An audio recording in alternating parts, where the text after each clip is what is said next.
Welcome to Power Cosmic's first ever Crypto Signals show. Today we're speaking with Angel. Angel is one of the most active members on the Telegram discussion channels. Thank you, Angel, for taking the time to meet with me today. Thanks for having me, bro.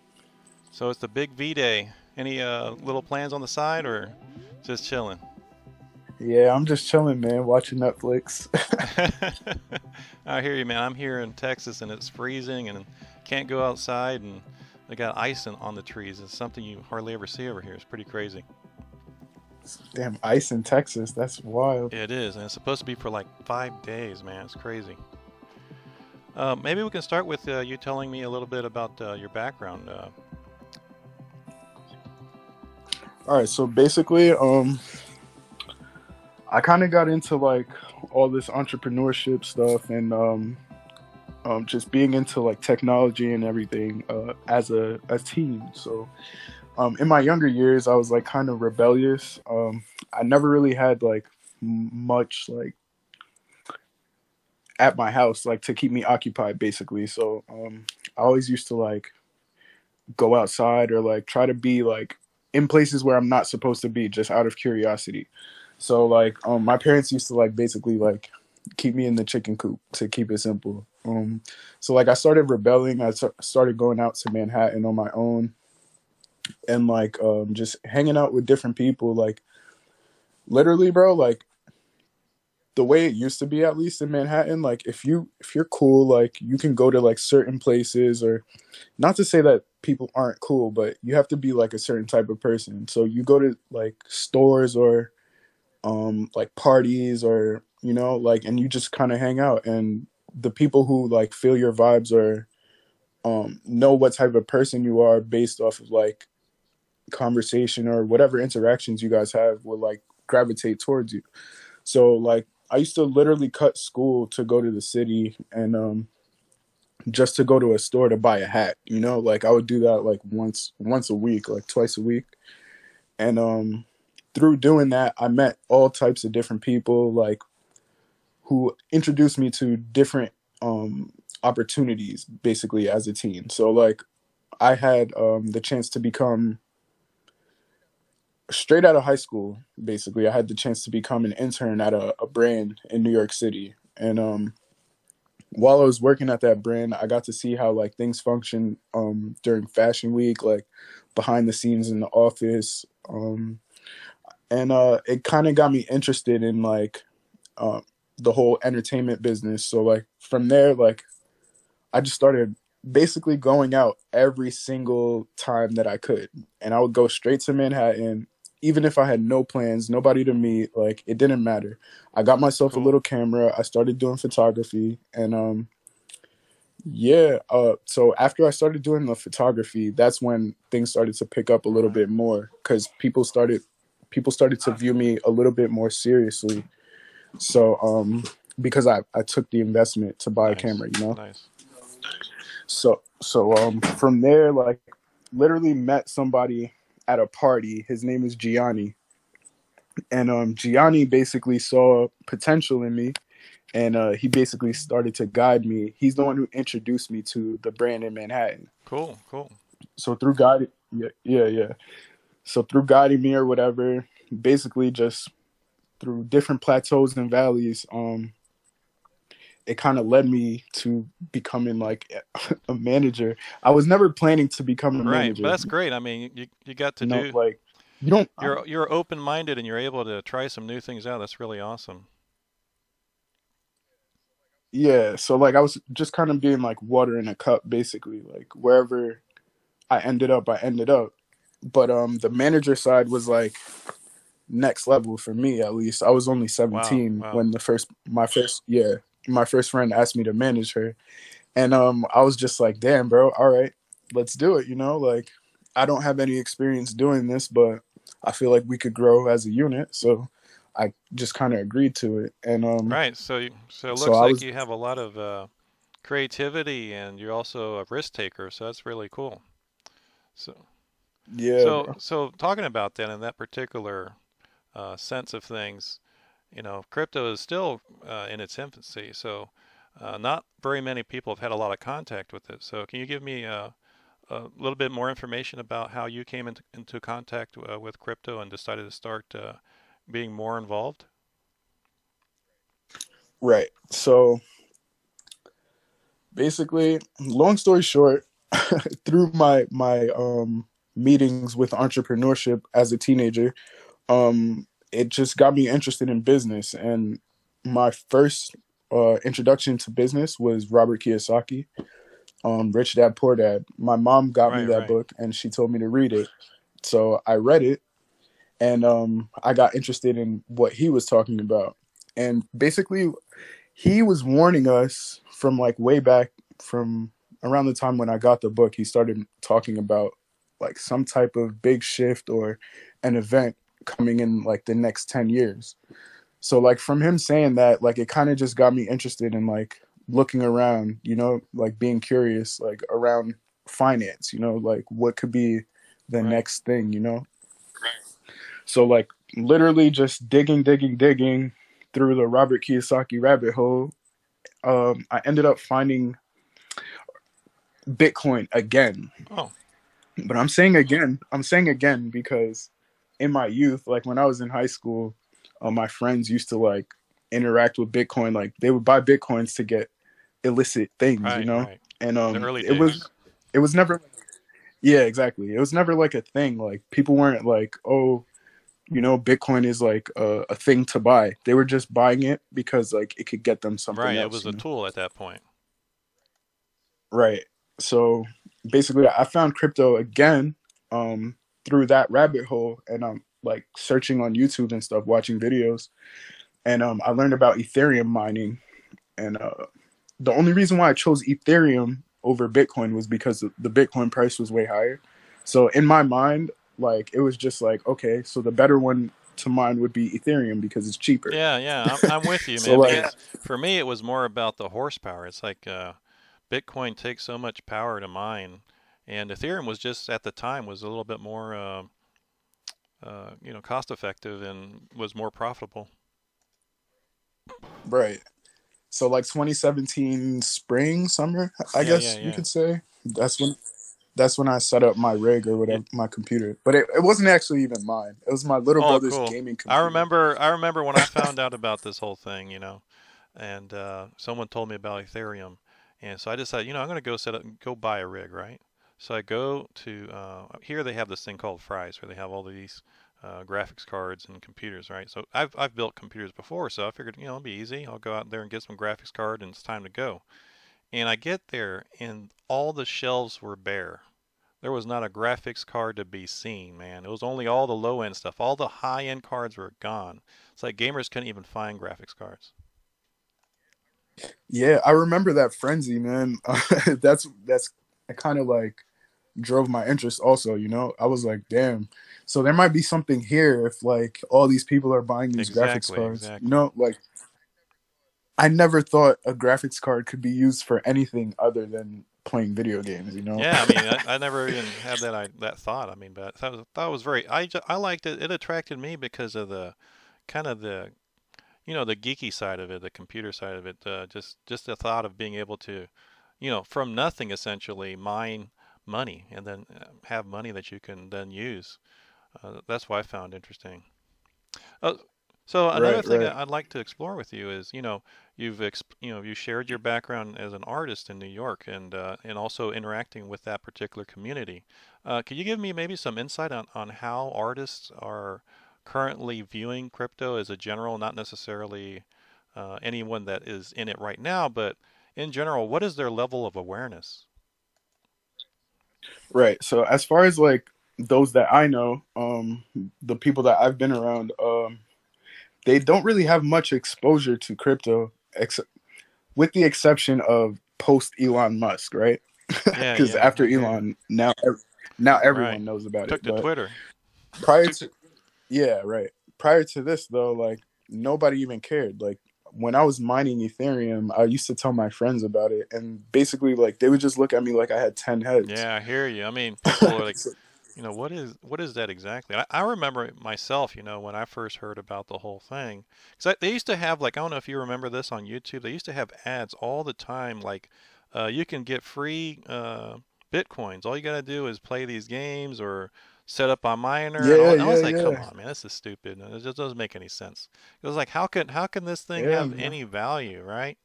But then, things started happening, and then you start seeing people putting real money into the thing, and then, we all know where it's gone.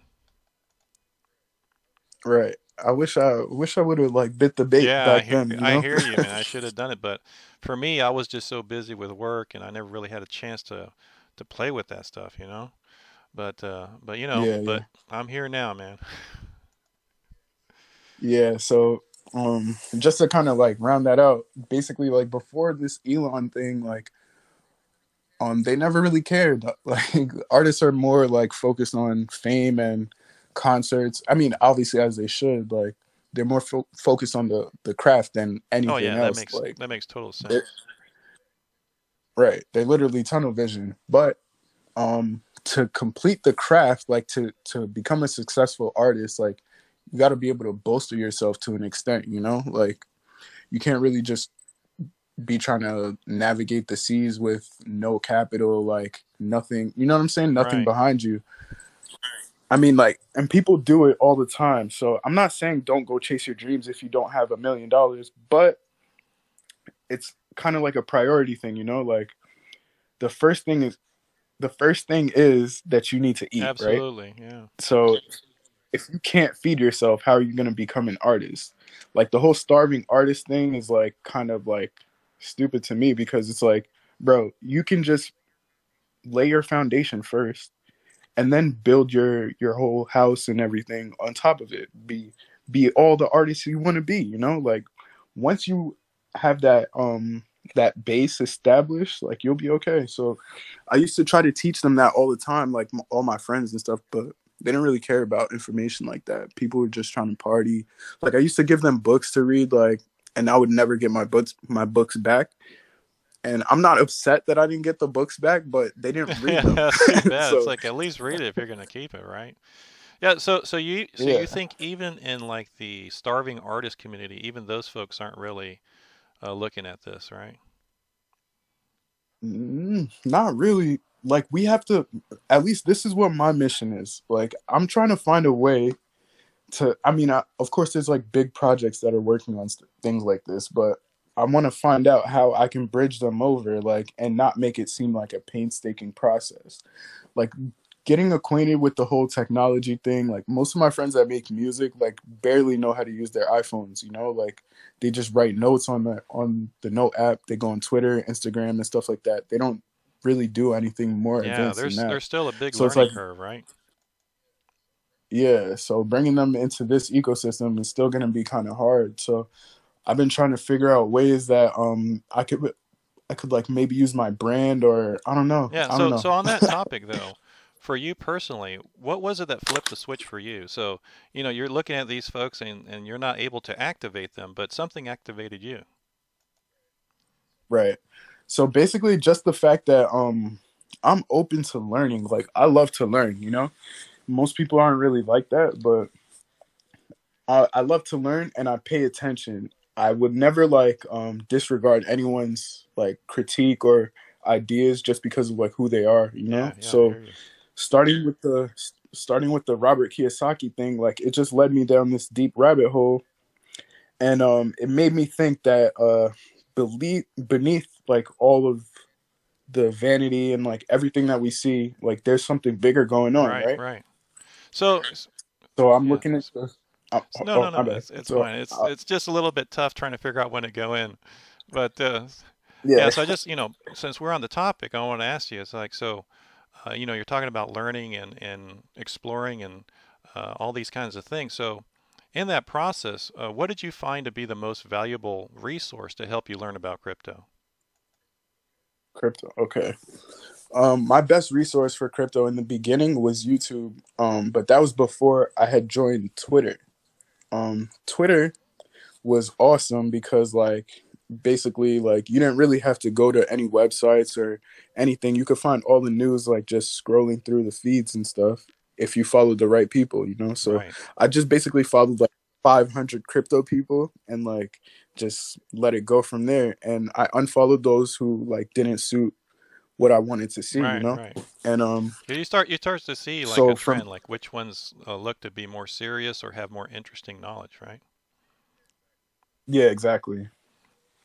So through that, through being on Twitter and like following certain people, um basically when this platform Telegram got popular, one of the accounts that I was following, I think his name is Moonwalker or something, but he posted his Telegram account on Twitter, and I basically made an account just to be in that group. Oh, cool. And from being, yeah, so from being in that group, I was like, damn, this is like a crazy like, and it moves fast. It's a crazy place, and it moves so fast. You know, like these people are all dropping different pics. Like it was just crazy. Like, Yeah. So, but the so how reason I would you compare the like Twitter versus being here on Telegram? Yeah. Telegram. All right, so at least now, not so much before, but now there's a lot of like artificial posts on Twitter, like fake posts, like fake bot accounts and stuff like that. And also, Twitter is like susceptible to mass amounts of like censorship and blocking and stuff like that, as we can see. Right, right. Like we Yeah. already saw it happen. So They're controlling people's communication these days. It's not as free as it was in the beginning. right, and I just find that so wicked. Like it's funny, like the things that I was seeing accounts get banned for. It's just like Yeah, it's so, I silly. don't know, man. It's It's so silly. juvenile. Yeah. Okay, so now that Um. we've reviewed the Telegram and the Twitter and your background, I had a question for you. What would you advise new people getting into the space to do as far as like where do you think they should start and what do you think they should do if they want to get involved into crypto? Right. Okay. The first thing to do before you download anything, before you go like looking at charts, before you go doing any of that stuff, the first resource that helped me was Jameson Lopp's website. Oh, okay, nice, So nice. I went on, yeah, so I went on lop.net, and he has a Bitcoin resource page basically, and that teaches you everything. It breaks down all the information about Bitcoin, blockchain. Like they even put it um like they explain it from like a first Oh, grader's that's great. perspective. That's You know what great. I'm That's saying? really good. So, is it like a written site Yeah. or is it a video site? It's written, but they have a bunch of links to videos and Cool. other resources. Yeah. Awesome. I think that's a very good recommendation. So, so Yeah. with So kind of the basics about crypto out of the way, what are your predictions for the alt season? What do you think is going to be happening? I know we're kind of been fast and furious in the middle of it. Where do you think is going to go? man, I have no clue. Like, I'm trying to get a gauge on the same thing myself, but like, I just feel like we're going like to the moon, like to a place like we obviously have never been before. And it's like, look, we're at 50K, Right, right? right. It's crazy. And I still feel like somewhat normal. Like I don't feel like it's crazy Yeah, yet, you I know? haven't seen crazy price action just yet. I mean, we've seen Right. crazy upside, but we haven't seen any like crazy downside yet. So that's really amazing. So right, No crazy downsides. And also the other thing is like I'm not getting those calls yet, you know? right, Like how do I buy XRP, right. you know? Like I'm not getting those yet. So it's like we're at 50K and I'm just like, "Damn, bro, I feel like we're going to pull back." But it's Yeah, like, are you it's sure? amazing. It just seems like it keeps on going, like it's never going to stop. So, since we're talking about that, what do you think is the best way to avoid the big crash, or what's your strategy around that kind of a thing? All right. Well, the way I approach crypto in general is I'm not a trader. So like I can't, not that I can't, but I would just rather not sit in front of my screen and like calculate charts and stuff like that. I just feel like it's too easy to lose like that, you know? So the way I play is I go for longevity. I look for projects that, I mean, obviously this whole space is in its infancy, but I look for projects that can be staples, you know, like stuff that can things that can like last over time. There's thousands of coins out there, right? But there's only like 100 that are like anything, Right, you know, right. I solid. was looking at CoinGecko, and you can see that there's more than 6,000 coins right now. Can you believe that? Right, right. Damn, that's crazy. I didn't And notice they're they like got that coming out high. every day. I mean, every day we're on the board, there's people talking about brand new coin I never heard of before. And it's like, Yeah, how did I not know about that? yeah, man, that's crazy. Yeah, for sure. Okay, man. So So, I guess maybe we can wrap it up with one last question. So, for all those new people out there in crypto, we all know that Bitcoin and Ethereum are really like the standard, and I think for initial exposure, those are probably the best places to go. But people also want to know about what about the new coins? What other projects are out there? So if there's one coin out of that group uh, that you uh, that you like, which one would you think would be best to invest in? hmm. Okay, so yeah, like you said, I would agree. Your basis as a new investor in Bitcoin or crypto in general would always have to be Bitcoin and Ethereum. So I would definitely recommend that you're weighted out, you know, have more heavily on the stable side. But as far as like alts go, I do have several that I feel will last long term. Right. But there's only one that I'm looking at. There's only one that I'm really looking at to possibly never sell. Okay, which one's that? So that project is Okay, Holochain. Holochain, hot. Yeah, and basically the reason why I feel like that is because ever since I found it, the community has been just so tight knit. It's to the point where like if you were around in the beginning, like the people on the team know you, you know? Oh, that's So cool. it's like yeah, so it's like they welcome me to the community, you know, and I did my own homework around the project, and it's like they have so many different facets to the project to like sort of like help humanity, you know, like I just agreed with the whole ethos Okay, of okay, that's Holo cool. and their So, mission, you is there know. any particular thing, as far as from maybe a technical perspective, that attracts you or that you think makes hot unique? Right. So yeah, there's two sides to that coin actually. So the first part is the hollow chain. So the hollow chain intrigues me because it's specifically they call it post blockchain technology. And what's intriguing to me about it is like the parallel structure. So it's not like a chain where transactions are one behind another, you know? It's a parallel distributed Right, system. So like transactions are broadcasting like next right, to each right, other. So there's really no bottlenecks in the network other than your own right, internet, you right. know, and If your I understand hardware. it, I think they have peer-to-peer technology incorporated into the protocol, right? Yes, so it's super peer to peer actually. It can run without internet. So if there was ever like a blackout or anything like that, we can still have obviously if it was a Wow. blackout, you would have to find Right, power right. obviously, but if you could, Well, yes, you could still yeah, the interact whole with idea is part of Holochain. the network will still be up even if you take out some of the nodes, right? Exactly. So it's more like a biological system than a blockchain, Right. you know? So if you sever one part, it will heal Yeah, that's itself. You really know, cool. Thanks for sharing that, Angel. Well, I think, no problem. that's going to wrap it up for us. I really appreciate you making the time for me, Angel. I know we have a lot of hot information there in the Telegram group, and we want to get back there and we want to hear what people are saying and learn as much as we can. So, thank you so much for making the time. All right, no problem, bro. Thanks for having me, and I hope to be on the show again someday. You Well, know. let's see how it goes, man. Hopefully, I'll be able to still continue with the show. So this is Power Cosmic signing off with Crypto Signals. I hope you guys learned something today, and peace out. Peace.